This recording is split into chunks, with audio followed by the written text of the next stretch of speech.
मोहतरम हज़रात, हमारा मौजू तो दुआ के मुतालिक चल रहा था,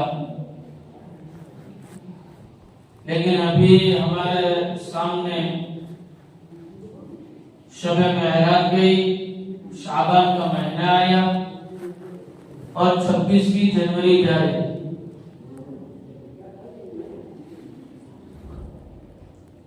इसलिए कि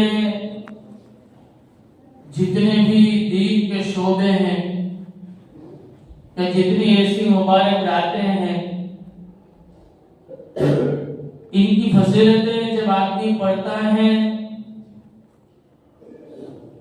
और उस पर जब अमल पेरा होने की कोशिश करता है तो सारी चीजों के अंदर जोर इस बात पर लगता है कि जब तक आदमी के सामने नबी की सीरत न हो, अंबिया अलैहिस्सलाम ने जो तालीमात दिए हैं, उम्मत को बताई है, वो उम्मत के सामने उस वक्त तक नहीं आ सकती जब तक के उलमाए किराम, उलमाए हक अपनी जिंदगी को और उनकी तारीख को उम्मत के सामने पेश न करें।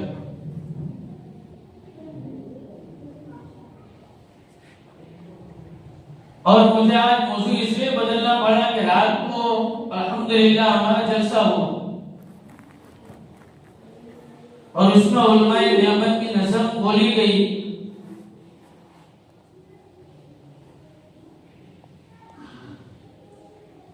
दुनिया के अंदर जब जब भी बातिल ने अपना सर उठाया है, दुनिया के अंदर जब जब भी कुफ्र ने अपनी ताकत का परचम लहराया है, दुनिया के अंदर जब बातिल ने अपने मौजू को निशाना बनाया है, उस वक्त उलमाए हक ने, उलमाए दीन ने, अंबिया अलैहिस्सलाम के वारिसों ने बातिल को दबाया है, बातिल के उठते हुए कदमों को रोका है और बातिल के सर को हमेशा झुकाया है। इसलिए इस मुल्क हिंदुस्तान के अंदर जब अंग्रेज ने अपने कदम गाड़े हैं,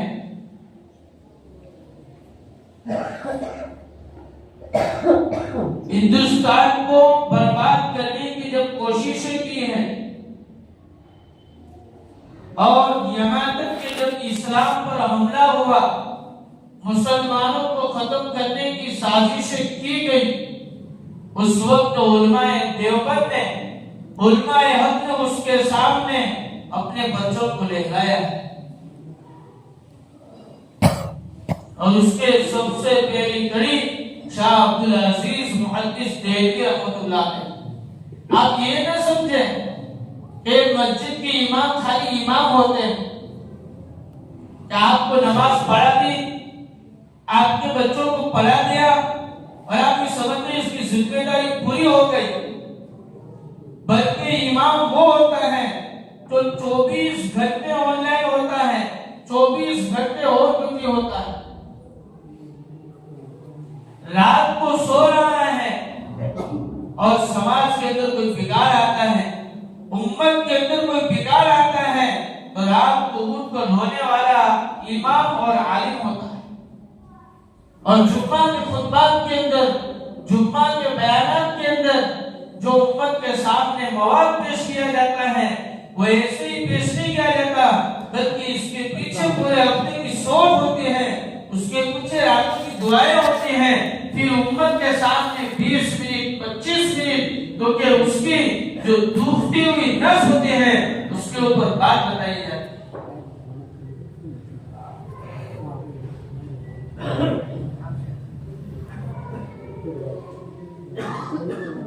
इसीलिए अंग्रेज को डर था,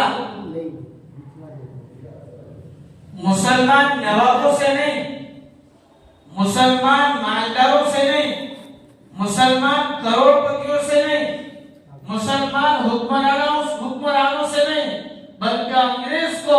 और जिस वक्त भी बातिल कदम उठाता है, जिस वक्त भी बातिल सर उठाता है, तो उसका सबसे पहले निशाना उलमाए हक और उलमाए दीन होते हैं।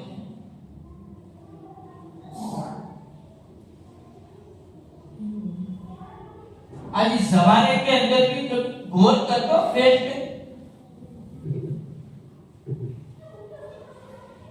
कभी बैठ के अपना दिमाग लगाते हो तो मस्जिदें इतनी क्यों गिराई जा रही, मदारिस को क्यों तोड़ा जा रहा, क्यों किसी मुसलमान की कंपनी को सील नहीं किया जाता, क्यों किसी मुसलमान की फैक्ट्री को तोड़ा नहीं जा रहा? इसलिए कि उसको पता है कि इन फैक्ट्रियों से, इन कंपनियों से, इन करोड़पतियों से, इन हुक्मरानों से कुछ नहीं होगा। इन बोरिया नशी उलमाओं से जो अपने पेटों के ऊपर चाहे भूख आ जाए, चाहे पत्थर बांटने पड़े और चाहे सब कुछ खत्म हो जाए, अगर इनको डर है तो इन मसाजिद के मिंबरों से डर है, अगर इनको खौफ है इन बोरिया नशी उलमाओं से खौफ। आप तो खाली समझते हैं कि मौलवी साहब आके बयान करके चले जाते हैं, मेरे इमाम साहब नमाज पढ़ाकर चले जाते हैं, इमाम साहब बयान करके चले जाते हैं। अरे दोस्तों, जिस वक्त तुम्हारी रहनुमाई की जरूरत पड़ती है, जिस वक्त उम्मत के अंदर बिगाड़ आता है, जिस वक्त उम्मत अपनी राह छोड़ देती है और जिस वक्त उम्मत गुमराही के दलदल में फंस जाते हैं, सबसे पहले इन्हीं मिंबरों से और इन्हीं उलमाए हक को उसके खिलाफ आवाज उठानी पड़ती है और उसके खिलाफ बोलना पड़ता है।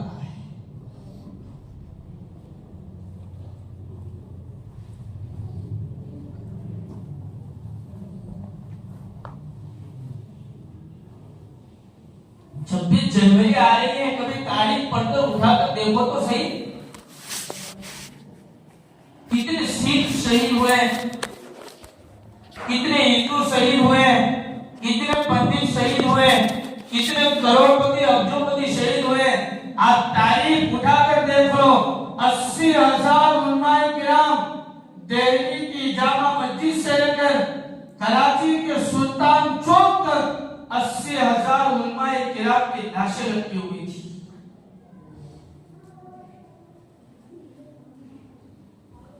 क्या इन उलमाओं के पास बंगले थे? क्या इन उलमाओं के पास राइफलें थी? क्या इन उलमाओं के पास कोई ताकतें थी? अरे इनको पता है कि जब ये आलिम उठ जाएगा, जब ये आलिम अपनी कौम को जगाने पर आ जाएगा, जब ये आलिम इन मदरसों से, इन मकतबों से बच्चों के ईमान की जब पानी भर भर कर और ईमानी बोल बोल कर जब इनके दिलों में ईमान जगमगाएगा, इनके दिमागों के ईमान की खुशबू से मुअत्तर करेगा, इन मिंबरों से इस्लाम के हक होने को, अल्लाह के रब होने को और मोहम्मद के रसूल मुसलमान का ईमान अंदर से जाग जाएगा और सोया हुआ मुसलमान बेदार हो जाएगा। अब हमको यार इनको मौलवी समझते यूं समझते हो कि इनको क्या पता चलता है। अरे दोस्तों, जब भी इस्लाम को जरूरत पड़ी है, जब भी बातिल को दबाया गया है, जब भी बातिल को कुचला गया है और जब भी दुश्मन ताकतों को दबोचा गया है, उस वक्त उलमाए किराम ने अपनी खौफ की और इस्लाम की रहबरी की।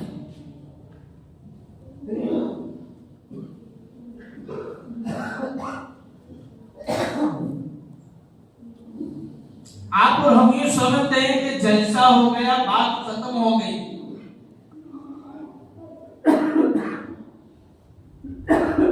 ये कितनी बड़ी मेहनतें, कालिशें, कोशिशें, सोच, फिक्रें,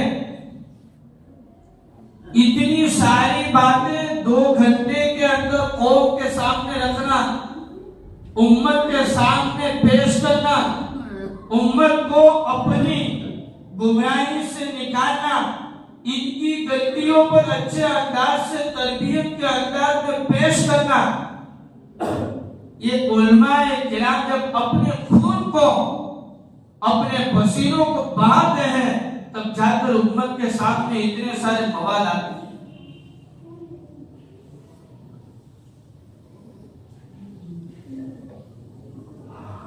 अंग्रेज हुकूमत ने जब सर उठाया है, उसको पता था कि बड़े बड़े बिल्डरों से, बड़े बड़े हुक्मरानों से, बड़े बड़े ताकतवरों से कुछ नहीं होगा।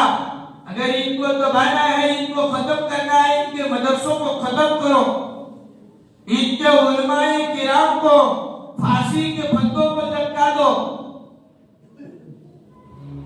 तो ही इस आजादी को जंग को रोका जा सकता है। इसलिए अलीउद्दीन में एक बात देखी गई कि अंग्रेज हुकूमत ने मौलाना हुसैन अहमद मदनी रहमतुल्लाह अलैह, जिनको शेखुल इस्लाम कहा गया, जिनको हकीमुल इस्लाम कहा गया, एक कोई करोड़पति अब्जोपति नहीं थे, इन्हीं मुसल्लों पर इमामत करने वाले थे, बोरिया नशीन थे, इनके पास खाने के अच्छी अच्छी ग़िज़ाएं नहीं थी, इनके पास पहनने के लिए अच्छे अच्छे कपड़े नहीं थे, लेकिन बड़े बड़े हुक्मरान और सबसे ताकतवर हुक्मरान इन बोरिया नशीनों से डरते थे कि अगर ये जाग गए तो पूरी कौम को जगा देंगे।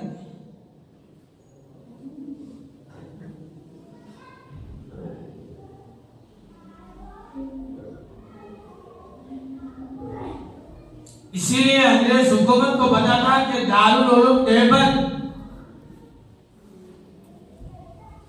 के अंदर मौलाना हुसैन अहमद मदनी रहमतुल्लाह अलैह पढ़ाते हैं। एक तो दारुल उलूम देवबंद, जिसकी शान अल्लाह ने इस दौर के अंदर पूरी दुनिया के अंदर रखे हैं, उसका स्टेज है, और मौलाना हुसैन अहमद मदनी रहमतुल्लाह अलैह उस स्टेज के निगहबान हैं। ये दोनों ताकतें जमा होती हैं, हमारी हुकूमत को झिझोड़ देती हैं, हमें खौफ सदा कर देती हैं, हमारी सारी स्कीमों को फेल कर देते हैं, हमारे सारे मंसूबों को तोड़ देते हैं। इसीलिए अंग्रेज ने सोचा मौलाना हुसैन अहमद मदनी को अगर दबाना है, मौलाना हुसैन अहमद मदनी की ताकत को अगर तोड़ना है, मौलाना हुसैन अहमद मदनी के मंसूबों को अगर दबोचना है, तो सबसे पहले दारुल उलूम देवबंद से उनको निकालना होगा।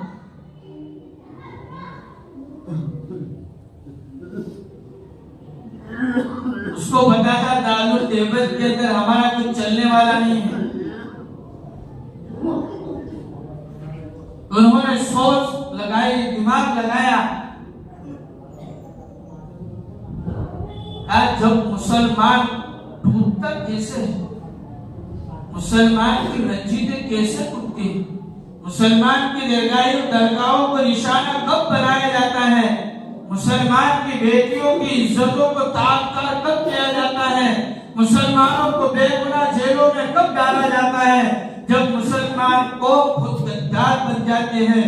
जब मुसलमान अपने भाइयों की जासूसी करने लगते हैं, जब मुसलमान अपने भाइयों की मुखबिरी करने लगते हैं और हुकूमत तक अपने अंदर की बातें पहुंचाते हैं, जब मुसलमान के अंदर मीर जाफर और मीर सादिक जैसे गद्दार पैदा होते हैं, फिर टीपू सुल्तान दुनिया से रुखसत हुआ करते हैं।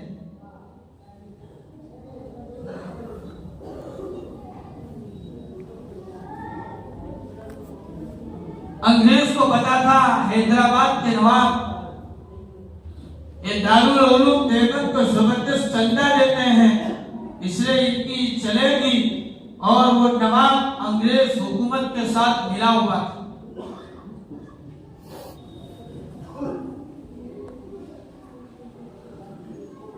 उसने हैदराबाद के नवाब को खत लिखा, हमें इस वक्त तुम्हारी जरूरत पड़ी है और तुम्हें काम किसी हाल के अंदर करना पड़ेगा। और लिखा हुआ था मौलाना हुसैन अहमद मदनी नव्वरअल्लाहु मरकज़हू को दारुल उलूम देवबंद से किसी हाल के अंदर निकालना होगा आपको। चुनांचे उस मीर जाफर मीर सादिक ने कहा, जब मुसलमान को गद्दारी करते हैं, मुसलमान हिम्मत जाया करता है, क्या तो मुसलमानों को जानों की कुर्बानी देनी पड़ती है, क्या मुसलमानों को अपने सारी चीजों की कुर्बानी दे देनी पड़ती है। उस नवाब ने खत लिखा दारुल देवबंद को, और सारी बातें लिखने के बाद लिखा कि अगर तुमने मौलाना हुसैन अहमद मदनी को दारुल उलूम देवबंद से नहीं निकाला, तुम्हें जो लाखों रुपए का चंदा देता हूं, आइंदा तुम्हारा चंदा बंद कर दिया जाएगा। सारी बातें बहुत बड़ा चिट्ठा लिखकर दारुल देवबंद को भेज दिया। जब मौलाना उस वक्त हकीमुल इस्लाम हजरत मौलाना कारी तैयब साहब रहमतुल्लाह अलैह दारुल देवबंद के मुअद्दिन थे, जब खत आया तो वो भी दारुल देवबंद के सपूत थे। इसलिए कि जिस वक्त इस्लाम को जरूरत पड़ी है, इस जमाने के अंदर जब जब भी बातिल को दबाने की जरूरत पड़ी है, देवबंद ही ने कदम उठाया है, देवबंद ही ने बातिल के सर को नीचा किया है, देवबंद ही ने बातिल के सर को दबाया है, और देवबंद ही ने इस्लाम के परचम को बुलंद किया है।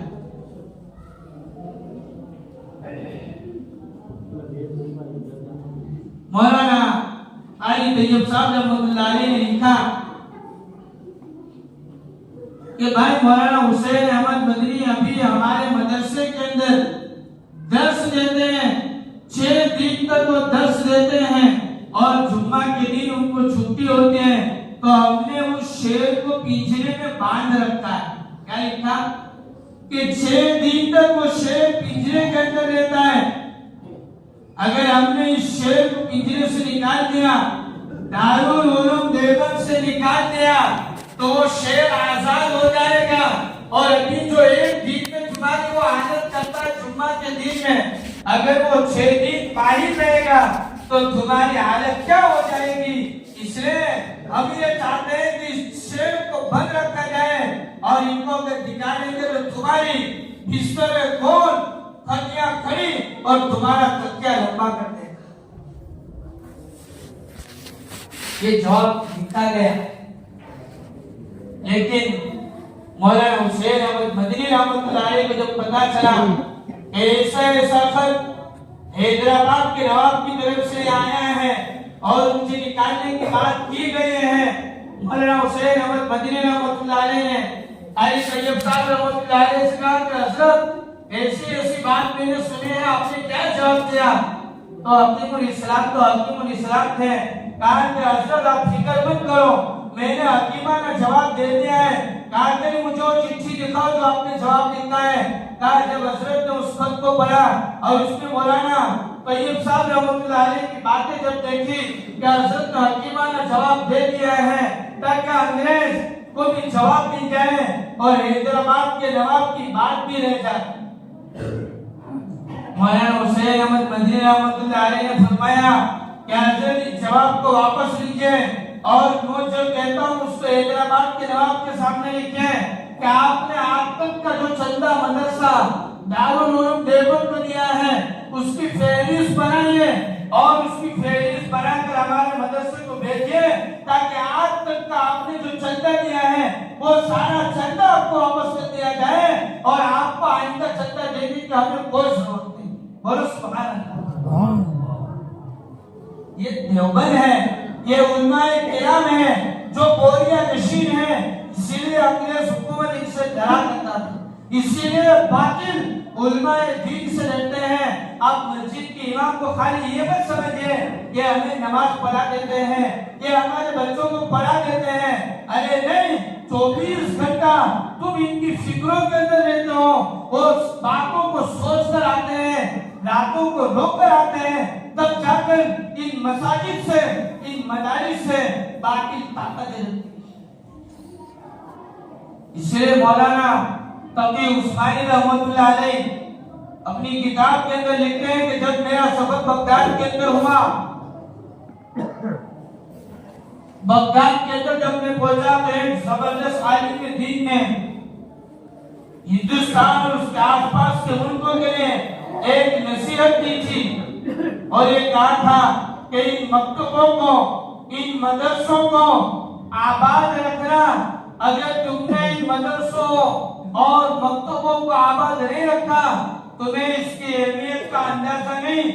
बातिल ताकतें, बातिल दुश्मनें वो सब के सब जानते हैं इन मकातिब में, इन मदारिस के अंदर क्या सिखाया जाता है, उम्मत को क्या पिलाया जाता है और उम्मत को क्या दर्स दिया जाता है, वो जानते हैं। अगर तुमने इन मकातिब की मदारिस की हिफाजत नहीं की तुम्हारे बच्चे ईमानी हालत से खत्म हो जाएंगे।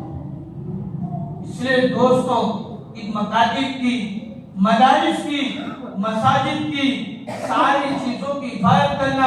और आखिर में एक बात, जो हमारा जलसा हुआ रात को एक मौलवी साहब ने मुझे मैसेज किया कि सुबह मैंने देखा उसके नाक के अंदाज के अंदर हम और आप इन बच्चों की, इन उलमाओं की कदर को क्या जान। बाहर के लोग जब इनको सुनते हैं तो इनके दिलों के अंदर ये हमारी कौम का इखलास है, ये हमारी समाज का इखलास है। 2 मिनट देर हो जाए तो माफ कर देना, लेकिन मैं आपको आपका इखलास बताना चाहता हूँ। आपका दिया हुआ सरमाया जो आपका अपने समाज के बच्चों पर लगाए हैं, इन उलमाए किराम पर लगाए हैं, आप और हम इसकी कीमत को क्या समझे है ना। हम कहते हैं कि घर की मुर्गी दाल बराबर होती है। क्या होती है? घर की मुर्गी दाल बराबर होते हैं। भाई जब हमारा प्रोग्राम जाता है और सुनने वाले जब सुनते हैं तो हमें फोन आते हैं और एक मौलवी साहब ने इस पर एक नात लिखे हैं, मैं इसको सुनाकर अपनी बात खत्म कर दूंगा। ध्यान से सुनना, मैं अंदाज में नहीं बोलूंगा, लेकिन उन्होंने जो शेर के अंदाज में लिखा है आपको सुनाना चाहता हूँ। डारी गांव में मदीना व इब्राहिम की बज़्म में, डारी गांव में मदीना व इब्राहिम की बज़्म है, दिल के समंदर उभरते हैं यहाँ शोक की जंग। कितने जबरदस्त अल्फाज लिखे हैं। एक आलिम लिख रहा है जो खुद एडवोकेट है, वकील है और बहुत बड़े मदरसे से फारिग है। मकतब के बच्चों की आवाज गूंजती है फिजा में, मकतब के बच्चों की आवाज गूंजती है फिजा में, नात पढ़ते हैं दिल हिलजाते हैं हर एक सदा। कितनी जबरदस्त बात लिखते हैं। जब उस बच्चे ने नात पढ़ी, बच्चियों ने नात पढ़ी, हमारे दिल बागबान हो गए, हमारे दिलों के अंदर खुशी नहर हो गई कि हमारे छोटे छोटे बच्चे, इन्हीं मदरसों के अंदर सिखाया जाता है कि तुम्हारे बच्चों की सलाहियतें यहाँ से उजागर होगी। तुम्हारे बच्चे इन्हीं स्टेजों के जरिए से कौम की रहबरी फरमाएंगे, कौम को आगे तक ले जाएंगे। कोई किसान अपनी फसल का हिस्सा ले आए, मकतब के बच्चे गुनगुनाते हैं नाते रसूल पाक, मासूम लबों से गूंजती है रहमत की आवाज। फिर आगे लिखते हैं कोई किसान अपनी फसल का हिस्सा ले आया, कोई मजदूर मजदूरी का पैसा ले आया।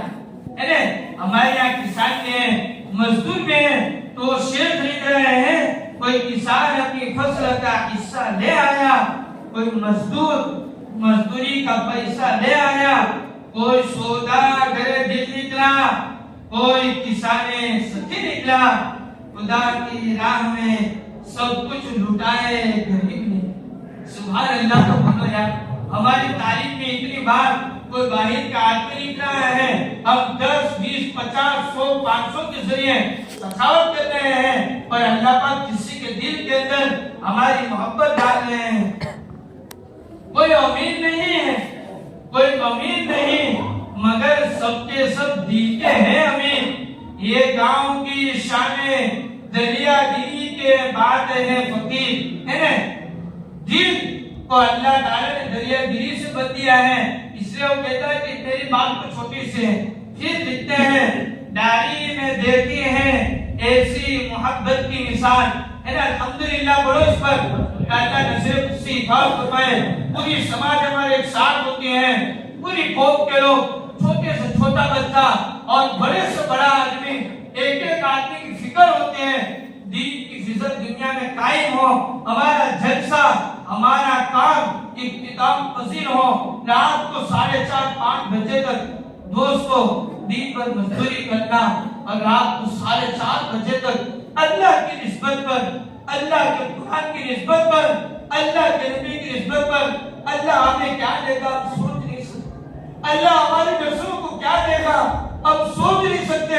अब आपका दिल से शुक्रिया अदा करते हैं तब दीन की निस्बत पर हमारे एक आवाज पर आप लब्बैक कहते हैं, और एक एक आदमी अपना जान, अपना माल, अपना वक्त, अपनी शरायत खर्च करता है। अल्लाह आपको बार बार मदीने की हाजिरी नसीब फरमाए, अल्लाह आपकी दुनिया को खुशू से आबाद करते, अल्लाह नसीब बख्शे, हमारी कौम की, हमारी समाज की हिफाजत फरमाए। डायरी में देखे हैं ऐसी मोहब्बत की मिसाल दुनिया भर में कब मिलेगी, ये सखावत की मिसाल। गरीब नजर आती है बस्ती, गरीब नजर आती है बस्ती, मगर दिल में है खजाने, बच्चों के नाम लाखों रुपये, मुस्कुराहटों के छुपे खजाने। हुज़ैफा मौलाना कलाम में खुद लिख रहे हैं, हुज़ैफा की आंखों में ये मंजर बस गया है, हुज़ैफा की आंखों में ये मंजर बस गया है, डायरी की सखावत का नूर दिल में जगमगा गया है। ए खुदा तेरी रहमत से डायरी का जलसा, रहमत हक की बारिश में भीगा है जलसा।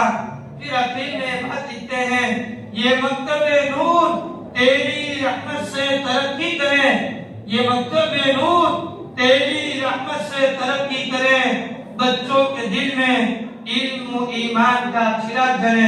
अल्लाह ताला हमारी कोशिशों काविशों को कबूल और कामयाब फरमाए। बारी ताला हमारी खेतियों में, हमारी रोजियों में, हमारे ईमान में, हमारे अमाल में, हमारे माल में, हमारे जान में और सारी चीजों में खूब बरकत नसीब फरमाए। आमीन व आखिर दअवाना अल्हम्दुलिल्लाह।